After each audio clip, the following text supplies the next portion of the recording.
Last week, I saved over 10 hours of work. Not because I found some secret AI tool. Not because I downloaded another productivity app.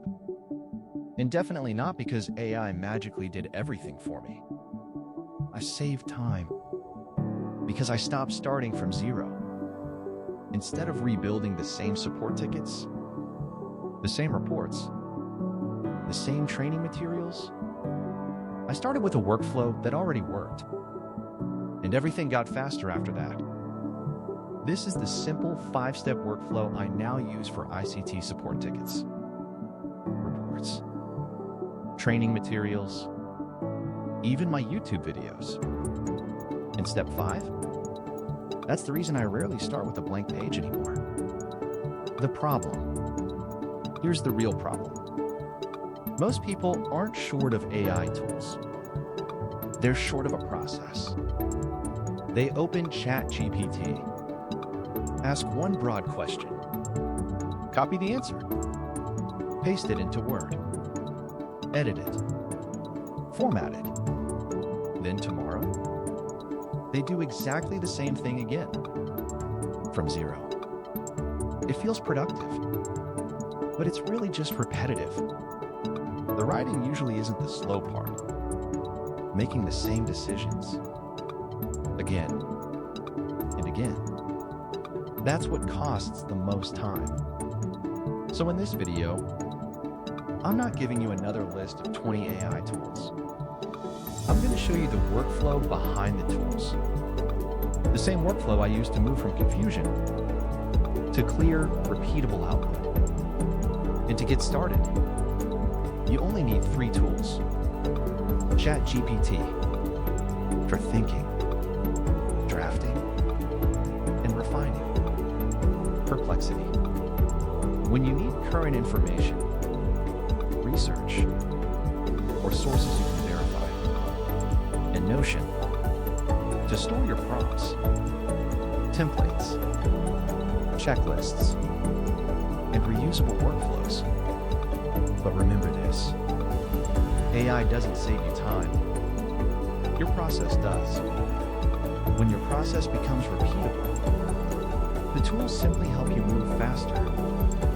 So, let's build the workflow. Step 1, define.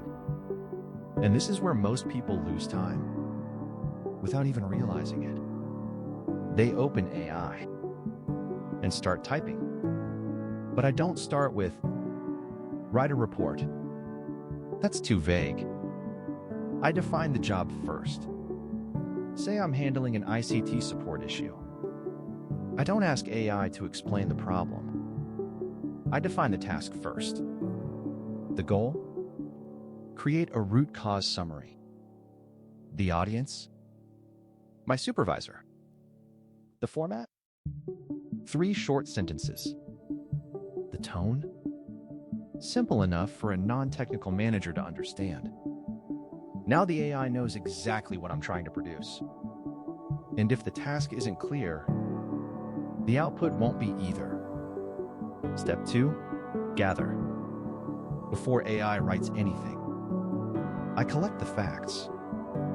For an ICT support issue, that means the error messages, screenshots, who's affected, when it started, what's already been tried, any system alerts, and what changed just before the problem started.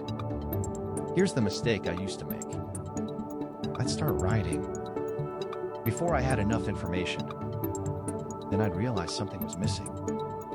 So I'd rewrite it, then simplify it. That's 2 jobs instead of 1. Now I separate gathering from writing. First, I collect the facts. Then, I generate the output. I'm not trying to understand the problem and explain it. At the same time, that one change makes the workflow cleaner, and it gives the AI everything it needs to produce a much stronger first draft. Step 3, generate. Now, I write the first draft. But notice something. By this point, I'm not starting from a blank page. The goal is clear. The audience is clear. The facts are ready. So the AI isn't guessing anymore. It has direction. Let me show you two examples. One for a support ticket. One for training materials. Same workflow. Different job.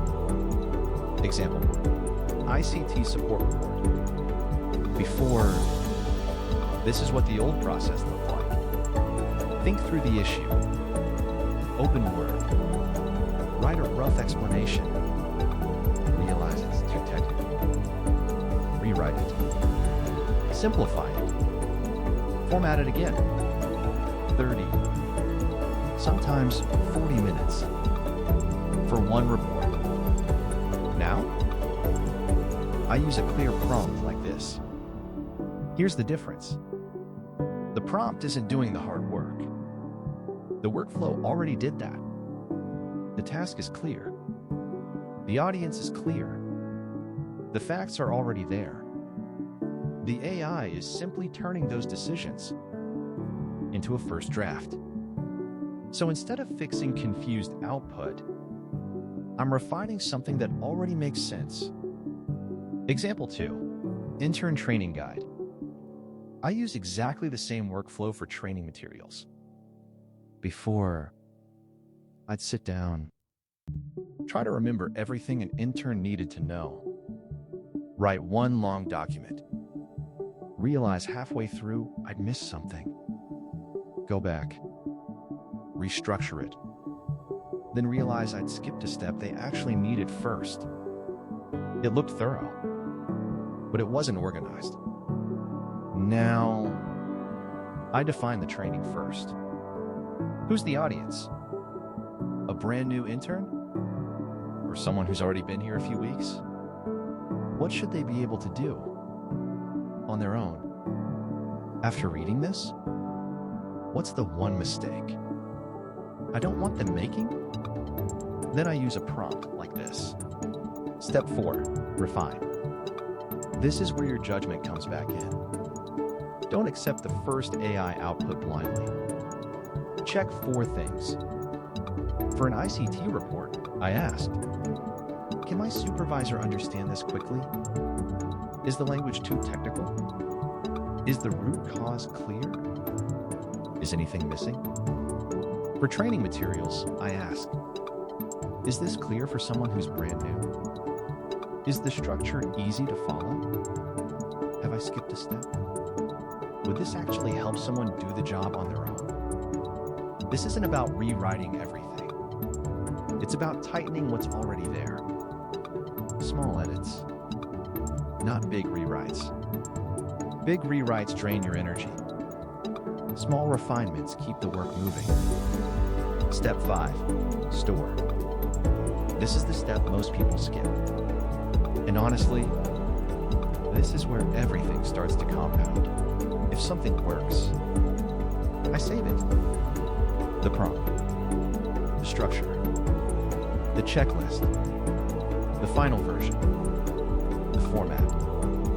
I keep a simple library for things like ICT reports, training materials, support ticket summaries, intern onboarding guides, email responses, research workflows. Nothing complicated, just organized.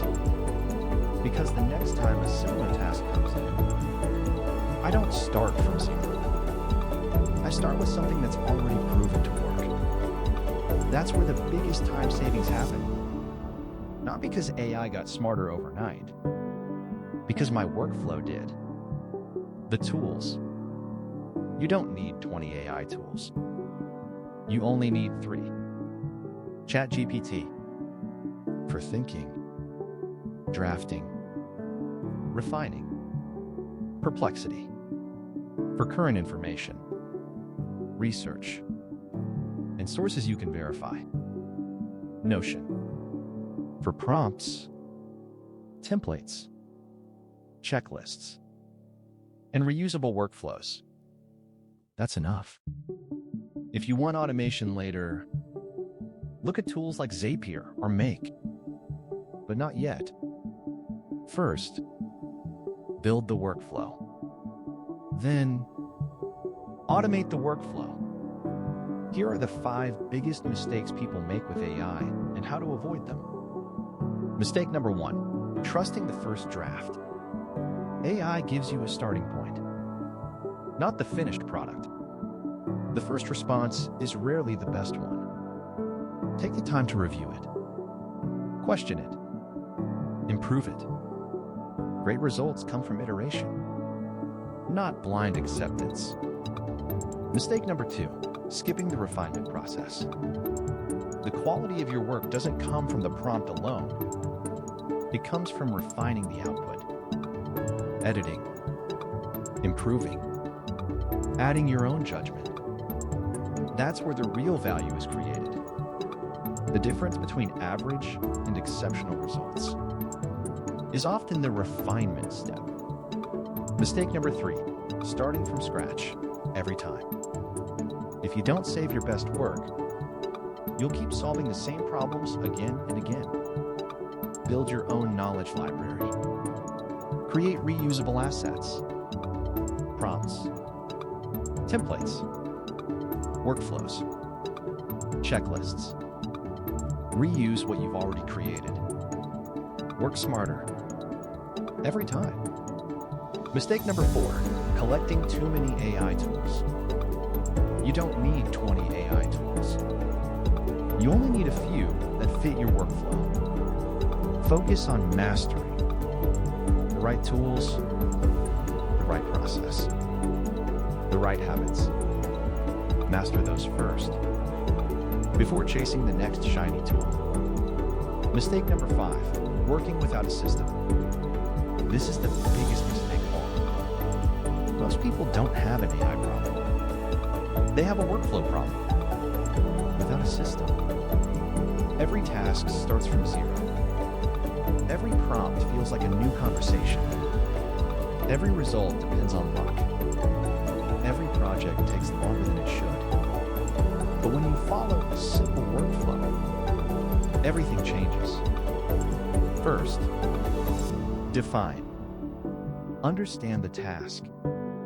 Be clear about the outcome you want before asking AI for help. Next, gather.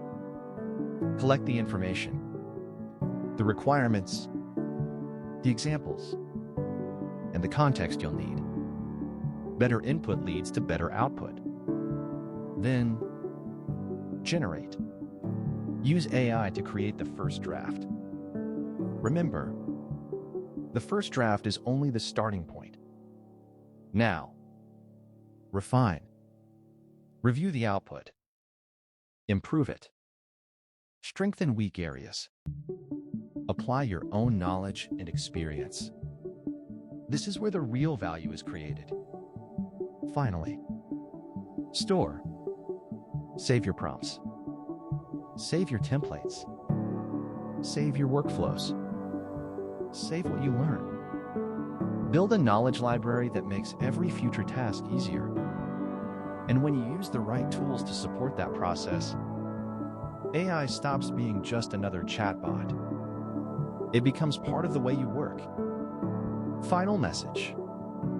If there's one thing I want you to remember from this episode, it's this. AI doesn't replace good thinking. It amplifies it.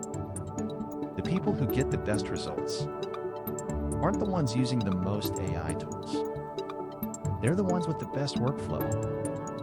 So don't focus on finding the perfect prompt. Don't focus on collecting more AI tools. Focus on building a workflow that helps you think better, work faster, and improve every time you use it. Start with one task. Refine your process. Save what works. Build your own knowledge library. Then keep improving it, one step at a time. Because every prompt you save, every template you create, and every workflow you build is an investment in your future productivity. And before long, you'll stop asking, "What should I ask AI?" Instead, you'll start asking, "How can AI become part of the way I work?" That's when AI stops being just another tool and starts becoming part of your professional advantage. Thank you for watching. If you found this episode helpful, please like the video, subscribe to the channel, and share it with someone who wants to work smarter with AI. I'm Daniel, and this is DotCHAI. I'll see you in the next episode.